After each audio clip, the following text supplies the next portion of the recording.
आई realised उसी वक्त के मुझसे गलत हो गया।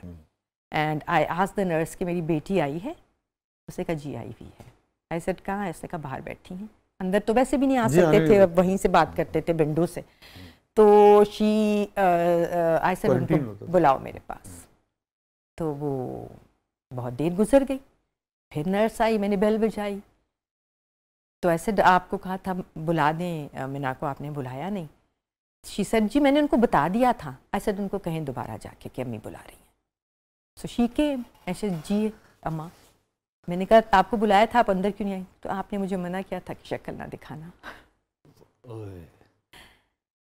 So that was heartbreaking. I don't know उसको क्या लगा होगा, बट मैं आज भी सोचती हूँ मैंने क्या किया।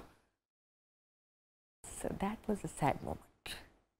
I hope मैं कभी किसी के साथ ऐसे ना करूँ। हाँ, मगर ये रिश्ता ऐसा है कि कुछ भी कहें वो ठीक हो जाता है।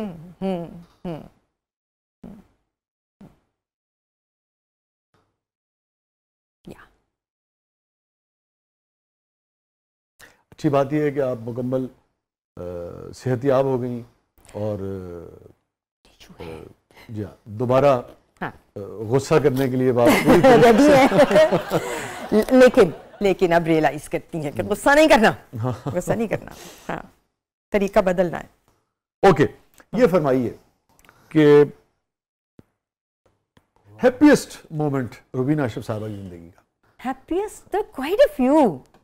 मुड़ के देखें सबसे ज्यादा जो याद आता। सब मैं बहुत एक खुश इंसान हूँ और बहुत आसानी से खुश हो भी जाती हूँ, और खुश रहना चाहती हूँ, खुशी की खोज में रहती हूँ। सो मैं ढूंढ लेती हूँ, जब मैं ज़रा सी भी उदास होती हूँ तो मैं फ़ौरन सोचती हूँ कि क्या चाहिए मुझे इस वक्त इसको बदलने के लिए।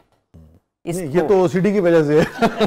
ये भी ओके जी डॉक्टर साहब, ठीक है।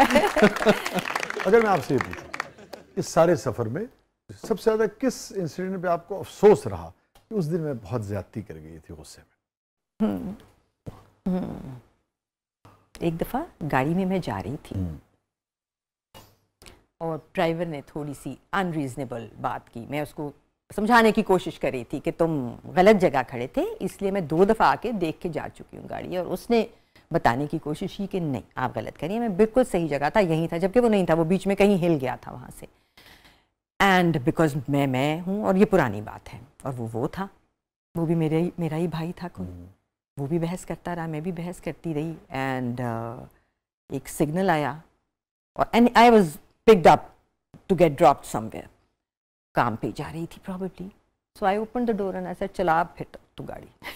हाँ, दरवाज़ा खोल दिया, सिग्नल पे रुका था, मैंने कहा अब चलाओ चलाओ गाड़ी, तुम बदतमीजी कर रहे हो तो मैं तो उससे ज़्यादा कर सकती हूँ, मेरा गुस्सा काफ़ी ख़तरनाक है।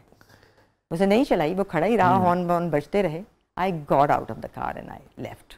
पता नहीं कौन सी जगह थी, मुझे कहीं और जाना था।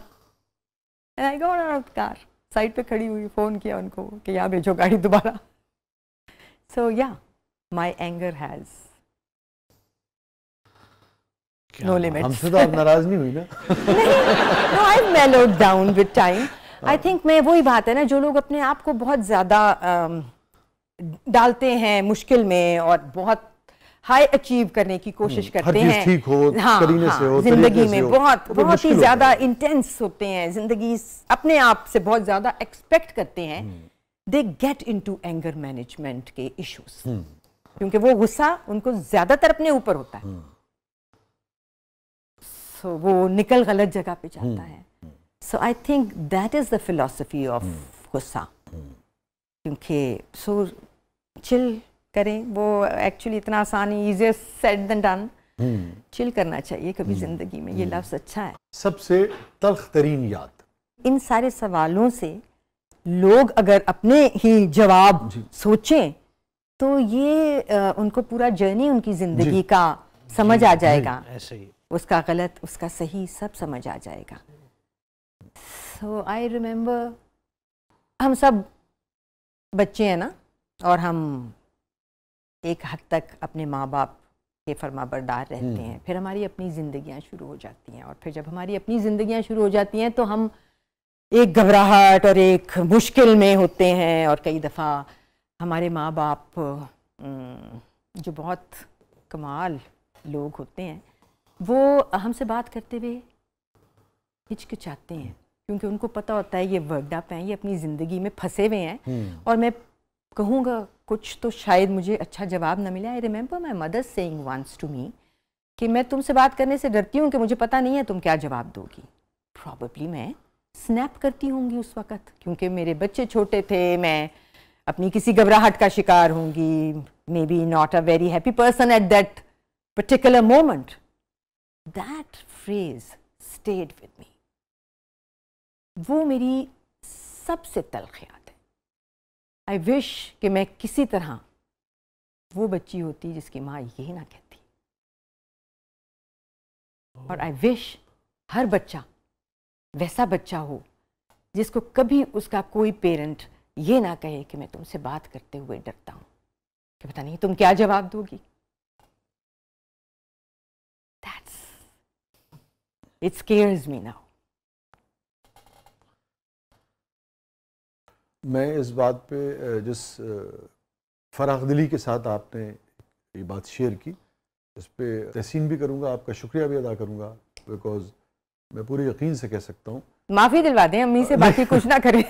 है आपके पास में आपकी बात शेयर करने से लोग इससे यकीन बहुत सीखेंगे। हाँ, नहीं सीखेंगे हम, बिकॉज दैट्स द जर्नी। नहीं, फ़र्क तो पड़ता है रूबीना, कहीं ना कहीं थोड़ी देर को ही सही, मगर बदलाव आता है, लोग सीखते हैं।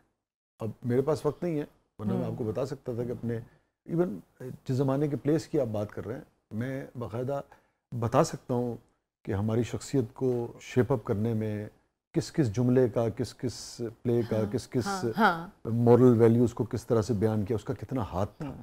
तो लोग सीखते हैं। मैं नहीं समझता कि लफ्ज़ जो हैं वो सहरा में गुम हो जाते हैं, आवाज़ गुम हो जाती है, कहीं ना कहीं उसका असर होता है। मेरा ये बिल्कुल बहुत जानतदारी से, बहुत ही सच्चाई से, मैं ईमानदारी से समझता हूँ। हाँ, कितना होता है, किस पर होता है, ये इसकी कोई डेटा, कोई रेशो हमारे पास नहीं है।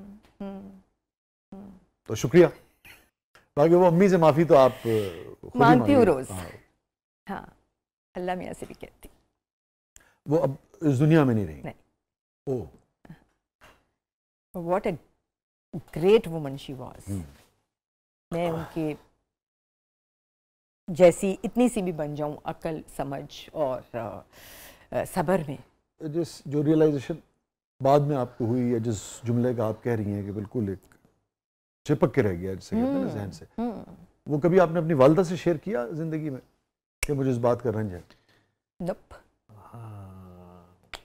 यही तो, ये नहीं हमें सिखाया ना, हमने सीखा भी नहीं।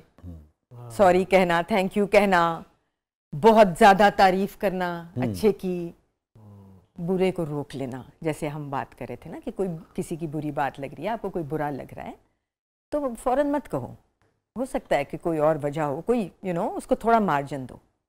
हमने वो सीख लिया है, हम फ़ौरन बता देते हैं जो बुरा हो, जो गलत हो। तारीफ़ में हम बहुत कंजूस हैं, माफ़ी में तो हम बहुत ही थोड़ दिले हैं। तो उनसे कह नहीं सकी आप? नहीं कह सकी। पता नहीं होता ना आपको कि कितना वक्त है, आपको लगता है बहुत टाइम है आपके पास, फिर अचानक पता चलता है वक्त निकल गया आपके हाथ से। Thank you so much Rubina साहबा, आप तशरीफ लाई, बहुत बहुत शुक्रिया, बहुत अच्छा लगा, बड़ी इज्जत अफजाई हमारी। Thank you. Thank you so much. ये तो कोई और ही किस्म का शो था, कहाँ से शुरू किया और कहाँ ले गए। मतलब पहले बताते तो पता नहीं, मैं शायद नहीं आती।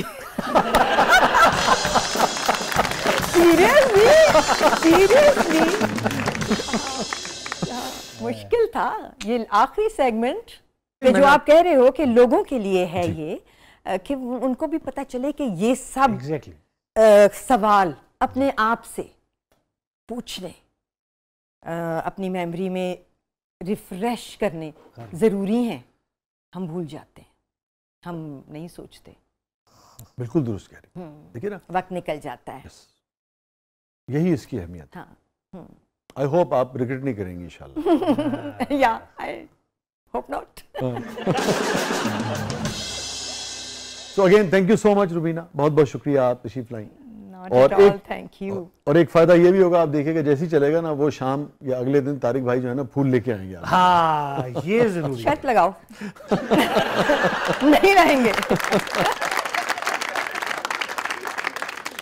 नाज़रीन, ये था आज का जबरदस्त, और फूल का जिक्र हुआ है तो उसने बालों में जो एक फूल लगाया हुआ है, उसने बालों में जो एक फूल लगाया हुआ है, बाग का बाग उसे देखने आया हुआ है। उसने बालों में जो एक फूल लगाया हुआ है, बाग का बाग उसे देखने आया हुआ है।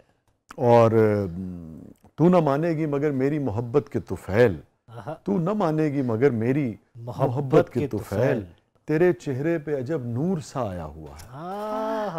और घोंसला गिरने पे चिड़ियां जो किया करती हैं, घोंसला गिरने पे चिड़ियां जो किया करती हैं, तेरी यादों ने वही शोर मचाया हुआ। Thank you so much. क्या बात है, शुक्रिया। आखिरी वाला तो कमाल। थैंक यू सो मच नाज़रीन, ये था आज का जबरदस्त। अपने फीडबैक से हमें आगाह कीजिएगा, इजाज़त दीजिए, अल्लाह हाफ़िज़।